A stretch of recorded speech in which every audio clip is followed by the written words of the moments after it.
Do you love breakdowns? Do you need stats? Do you crave insight? Download the AllStar app.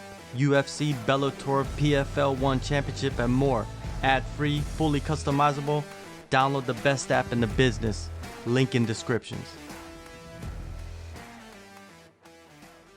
Is this whole situation, man? It's been popping up on social media, and I wanted to put this up because you guys cover the sport just as much as I do, and here we go. Right, we got this situation about a fighter asking for $100 for an interview, and and the first thing is shout out to Dave from Best Fight Picks. He does a lot of good breakdowns and he gives a lot of solid picks. So go follow him. But the first thing I gotta say about this is whoever was DMing fighters to get interviews, you shouldn't have put this out there. Why put out DMs? Why screenshot DM? That's the first thing that you should have not done is expose private messages, right? These are private messages at the end of the day, right? And he shouldn't have done that, right? And you opened up if you're gonna express, you know what I mean, like express something that happened, you should kind of like keep it private. You could say like what happened, but leave names out of it, Right.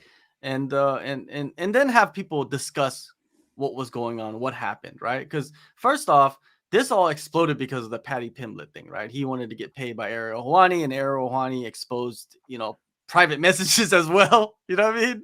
This in kind of the same way, and exposed. I guess like you're following in Ariel Helwani's footsteps. Whoever this, I guess he's a reporter. I don't know, Jake. Do you know more than me about this? Like, do you know who Uh, this guy is?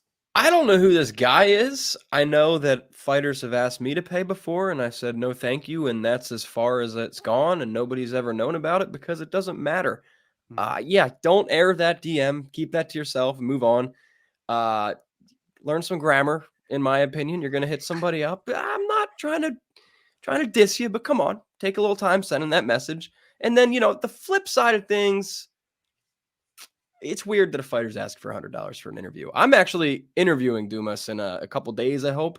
I don't know if I'm going to ask him about this yet. I don't know if it's going to be relevant, but it's just a weird situation all around on both sides. Like, let's look at that message. That's such an odd exchange between a UFC fighter and a journalist reporter, whatever they call themselves. Yeah, and also, I guess Dumas did an interview after this first initial exchange, and then the guy went and commented on the post or whatnot, and that's where you see at the bottom. Go comment on someone else's whatever. Yeah, it's just the grammar is terrible. But fight analysts, you don't really interview fighters. So from your perspective, like how do you see this? I don't, I don't hate on Dumas trying to get some bread. I mean, it is what it is. I mean, these fighters, they need to make money any which way possible because they're trying to go through the motions, trying to, go through fight camp and not have to work full time. So I have no fault there with him, but um, personally, I wouldn't obviously pay anybody for an interview. I've done some interviews in the past and they're like, yeah, sure, 15, 20 minutes of your time helps them gain exposure, this and that sort. But, and then on the other token, why? You don't need to expose a fighter. What are you gaining? Nothing. You're going to look like a schmuck, like you are. And now other fighters are going to be like, well, I ain't going to work with you now because you're airing out DMs that have absolutely nothing to do with anybody else. No one needs to see that. And then if you look down there, you see Danny Ruby, and then Malki Kawa also going at each other about this situation because they obviously hate each other. I didn't see that. Yeah, there's so yeah, That's hilarious. it also doesn't surprise me. It's coming from someone from first round management. Let's just put it that way, but I know first round management definitely had nothing to do with him telling Dumas to go and ask for money. I'm sure that was on his own doing, trying to make some bread, and I have nothing against that, honestly. It's not a good look for the journalist, in my opinion, because No. the first time around when I saw Look go comment on someone else that host shit, I was like, whoa, that's kind of weird. But now that you said that's coming from context of him commenting that on somebody else's interview, yeah, man, that's fucking weird. Yeah. Yo, this is the way I look at it, right? And I've done interviews with first round management fighters. I've done interviews with Ruby fighters over the past I don't even know how many years, and I've had always good experiences with both management groups, right? And I've never been asked to get paid for any interviews from either management group, and I've never been asked to be paid for any interview ever. Never someone has asked me for money for an interview. And I don't even consider myself a journalist. Like I don't even consider myself a reporter. Like I consider myself a content creator or actually I'm a promoter actually. I'm a promoter of fighters. That's what I do. Is like I bring fighters on, interview them to promote them. Like I'm not a journalist. This is what I do. So there's a problem with that as well. It's like who's a journalist and who's a reporter? Yeah, it's And weird. who's a YouTuber? Like, what are you, right? Are like because I think Abe Kawa mentioned that anybody could buy a mic and a camera and get Zoom and interview fighters. Anybody can. That's true, right? But if you're just starting out, are you a journalist right away? Like, don't you have to earn that title? You know what I mean? Like, if you have a YouTube page, does that mean you're a journalist? Does that mean like do you work for a website? Do you have you been covering this sport for a long time? Like did you go to school for journalism? I'm not saying you have to do these things, right? But these things help to establish like what your position is in this sport, right? And I think like paying for interviews is not something that I would ever do myself, right? And if a fighter wants to ask for money, then he's gonna ask for money. You know what I mean? Like you don't decide what the fighters should do. Like if they want money to do something, then they want money to do something. Like what can you do? You know what I mean? But putting it all out there and exposing a fighter and all of that, that's not is that journalism? I Is didn't. that like are you living up to like the ethics of journalism? By maybe you are. I don't know. Like Jake, I don't know. I'm not a journalist, so I don't know, Jake. Like See, I don't consider myself a journalist either. I didn't go to school for any of this. I consider myself a content producer because at the end of the day, that's what I do. I produce content. And like you said, that's a good way of putting it too. I promote fighters. I love to do that. I get paid to do that. Sometimes it's a good time. I still know that there's a thing called journalistic integrity. And a part of that is no, you don't go air out this. You said it great. A fighter has every right to ask for $10 million to go on Ariel Hawani, $100 to go on whoever this guy is podcast, whatever. You also have every right to politely say, no, thank you, moving on. Like I said, that's happened twice to me before. I said, no, thank you, went our separate ways, no ill will at all. Airing it out, that's not cool. And if you are a journalist, not a good look, not the way to behave, in my opinion. no, you're out there as someone that will maybe just like reveal information if you found out like nobody can trust you in a way, right? If you do this stuff. And one thing that I have is I do have trust with people in this industry that I'm not going to go out there and air people out because I've known a lot of things ahead of fights and a lot of things that's going on behind the scenes, but I'm not going to go out on Twitter and screen capture my DMs or like my voice calls or whatever, phone calls or whatever it is, right? But in this game, dude, like in MMA, like there's so much like conflict of interest that and I did a whole show with somebody last week about conflict of interest, and it's riddled in this game. So it's just hard to say like what's right and what's wrong. But if they ask, they asked.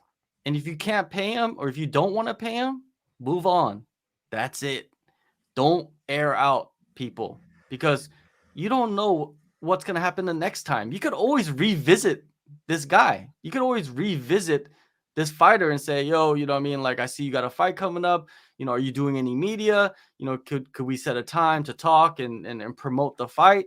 And maybe this time around, he's going to do it and he's not going to ask you for money, right? Maybe he doesn't even know that you shouldn't even be charging for money. This guy's making his UFC debut, right? Maybe he thought from the Patty thing that he's like, oh, if he's charging money, maybe I should be charging money for an interview. You know what I mean? And the fighter has every right to not interview with you.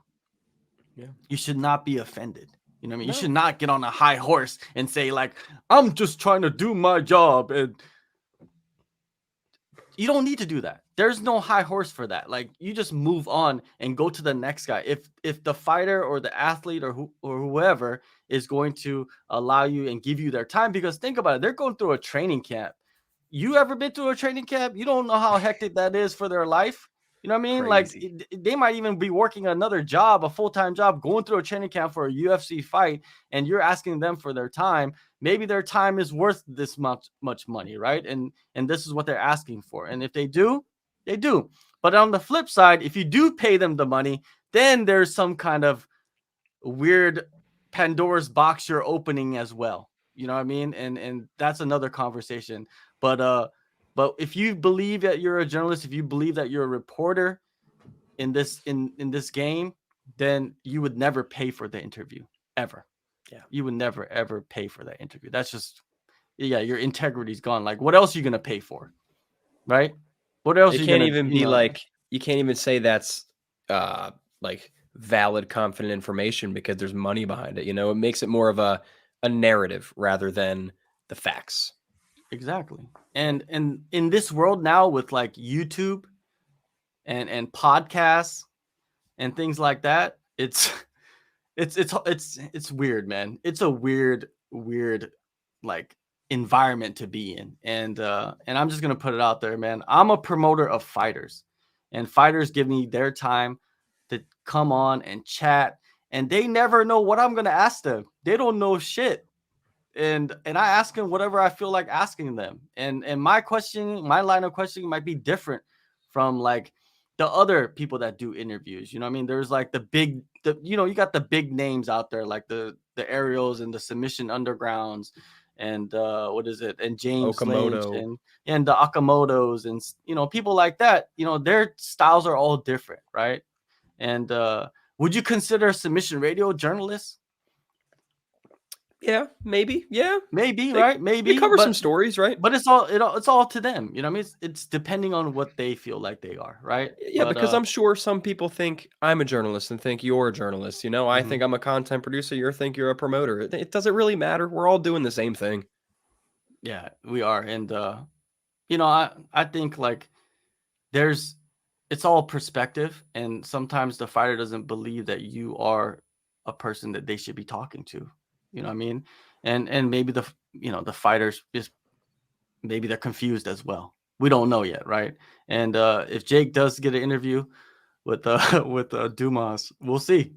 We'll see what happens. We'll see Stay what happens tuned. in that. Yeah, watch that interview. Yeah, look out for that. It's coming soon. Fight analyst, what do you think, man? Should you be, at the end of the day, should a journalist be paying for interviews? No, man. No, like you guys hit it nail on the head, right? You shouldn't be paying for interviews because, I mean, at the end of the day, you're trying to help them, right? You're trying to help them grow their fan base as well as them help grow your fan base and so on and so forth. It's kind of like a growing thing together. And then you paying for it, it's just gonna, like, what else are you gonna be paying for? Is that information really sincere? Is it really, like you guys said, is that facts? Is that factual information, or is that paid for information because you want them to say this, that, or the other? Maybe you're paying for it, but here's the list of questions I'm going to give you. I need these answers so it can make for a better content. You don't know, and that's just not the way it's supposed to be. But I also don't think fighters, I mean, they could do as they please. I mean, if they don't want to do it for free, then they don't have to do it for free. If they want to get paid for it, then they could get paid for it. If someone was willing to do it, I don't agree with it, but it is what it is. I mean, these fighters need to get money with any which way possible. And if getting paid via, interviews is one way avenue to make it done, while they're in fight camp, then more power to them. But I just don't think it should happen, honestly. And this whole situation should not be happening. This situation shouldn't even be a thought, and we shouldn't even be talking about it because it shouldn't have been out there in the public, to be honest with you. It's just crazy to think about it, honestly. Yeah, and also like know your position as well. If you're a small, like let's say you got like 1,000 subscribers on your YouTube or whatever, and and then you're reaching for the stars and trying to interview UFC fighters. Maybe the UFC fighter will see that and say, hey, like, that's not worth my time, right? And then maybe you need to go back and okay, let's get some regional guys. Let's get some because regional guys they're down for interviews all the time, right? Are you And they exposing get into the regional guys? UFC. Exactly, right? And maybe that's how you build yourself, right? You build yourself. Like my best example is like Alex Volkanovski. Like I've known Alex Volkanovski before the UFC. So like, have I ever paid Alex Volkanovski for an interview? Never. And he's the guy that could probably ask for money, right? Think about it, right? Like, but he gives me time from his busy schedule, and he has the biggest fights, right now to, like he's the champion, pound champ status and all of that stuff. So I think this is just going to continue. I think we're going to see more of this in the future. And if someone starts paying, then it's going to open up a bad domino effect. I'm just going to put that out there. Bad domino effect. So please, be careful what you do, and be careful of calling yourself a journalist or a reporter, because you might not be one, but you think you are. Don't do that.